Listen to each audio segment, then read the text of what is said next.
You're listening to Hour 25, and I'm your host, Nick Smith. I'm talking to Neil Gaiman tonight about his work on The Sandman and other projects.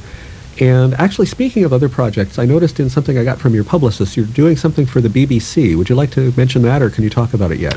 Well, I suppose I can talk about it. It's what's happened is they've commissioned the series. I've written a pilot episode for them. It's a fantasy set underneath London, in a sort of strange undercity beneath the real city.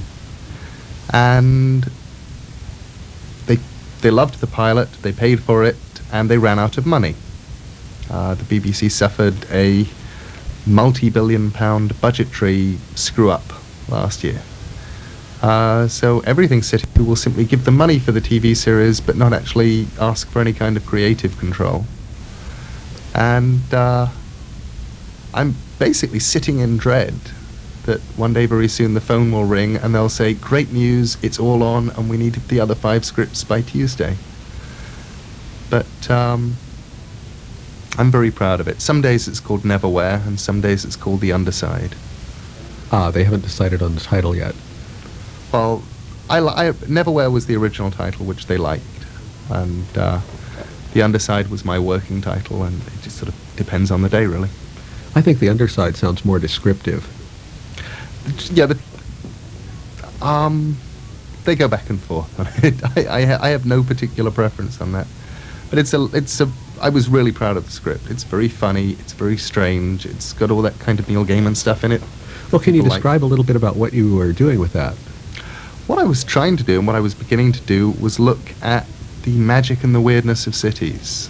And it's a genre of literature and something that I love. I don't like living in cities. I'm really not very good at cities. I like living in little country towns. I've only ever lived in cities when I really, really had to. But I think cities are wonderful things. I love going into cities.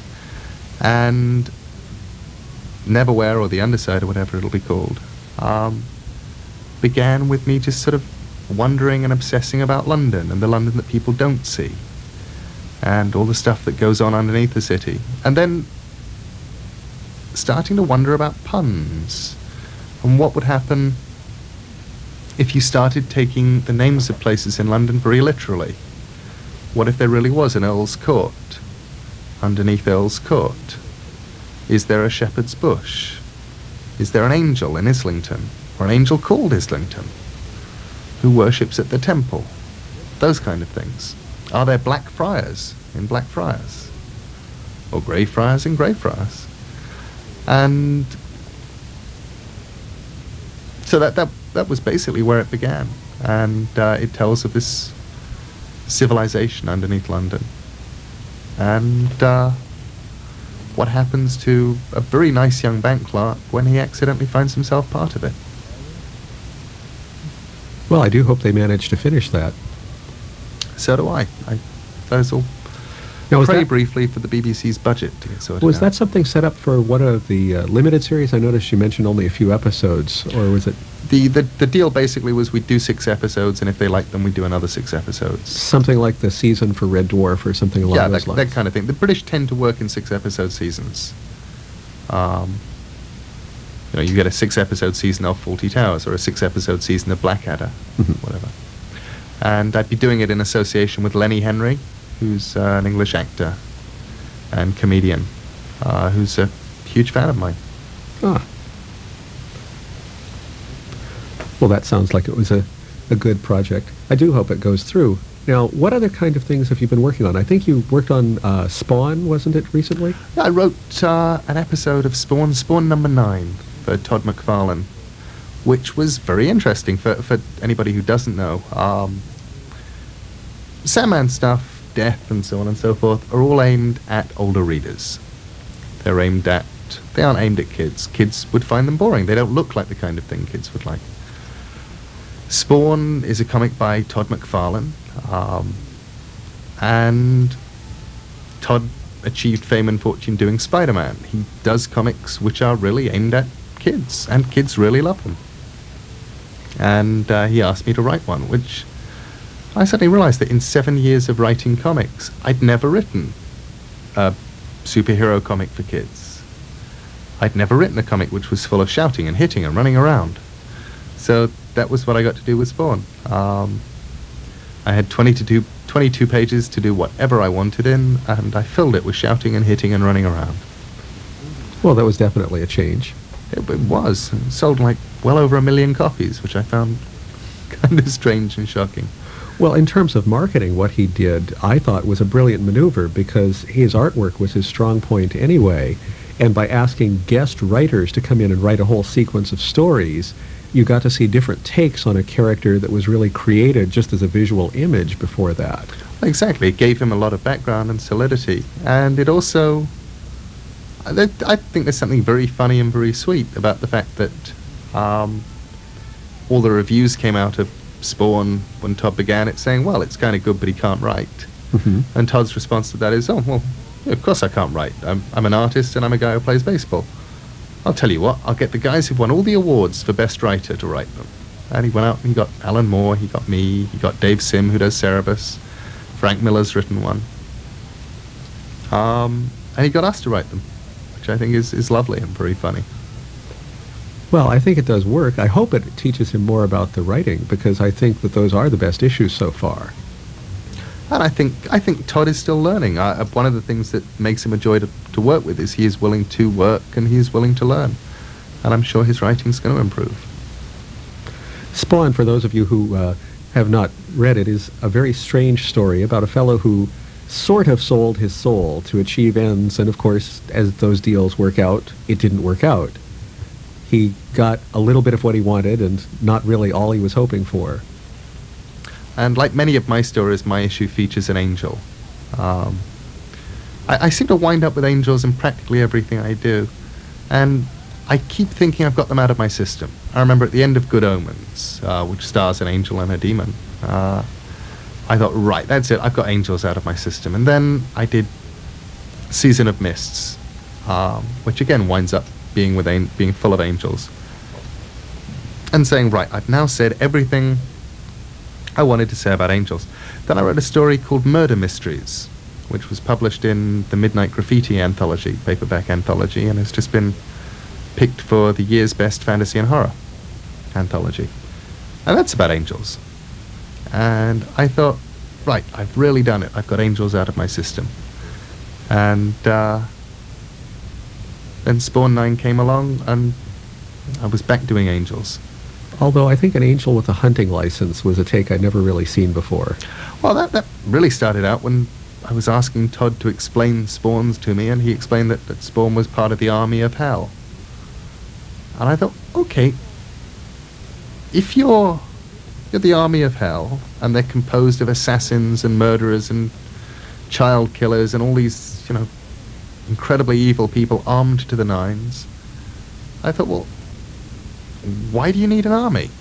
What's an army for? I mean, you don't need an army if you're going to be fighting librarians. I thought, boy, the only reason you'd have an army like that is if the angels are worse. And that was the beginning of the character Angela, with her spears and her lances and her swords and her whips and her hunting license. Yes, I thought the hunting license was a great touch. Thank you. I was actually, the thing I probably got most kick out of while I was writing that issue was just the alleyway full of people who may have been famous at some point and obviously did some kind of deal with the devil that also went wrong. Yes, that was a good touch too. Like the Nixon fellow. Yeah, the possibility that Richard Nixon was out there. But no, yes, that was fun. I tend to regard it as fluff. Sandman is a lot more serious. But I hope no less fun in a very strange, cockeyed and rather skewed sort of way. Now, I know that you eventually plan to leave Sandman.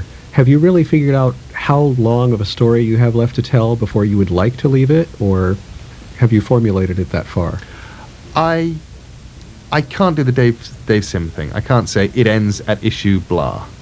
Now, back to talking about Game of You. When you were doing that, you had such unusual images running through what you were setting up. Now that you're wandering around on tour talking about this book, has anything new occurred to you about what you wanted to do in terms of storytelling with it? No, I think most of my goals were pretty much the same. The thing I get surprised about, as I said earlier, is people talk about the controversial nature of it.